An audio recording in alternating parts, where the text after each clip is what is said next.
God aften alle sammen, og velkommen. Det er Jens yndlingsvært, Bazooka Johnny, og du sidder over på KKTV.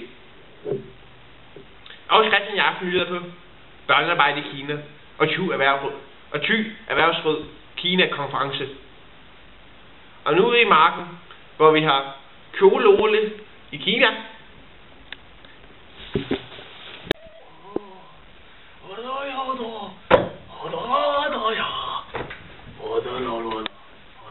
God aften, mit navn er Kjole Ole. Må jeg stille dig nogle spørgsmål? Hvor gammel er du? Hvad hedder du? Hvor mange år har du lavet på denne fabrik, Suzuki? Hvornår har du sidst haft en fridag?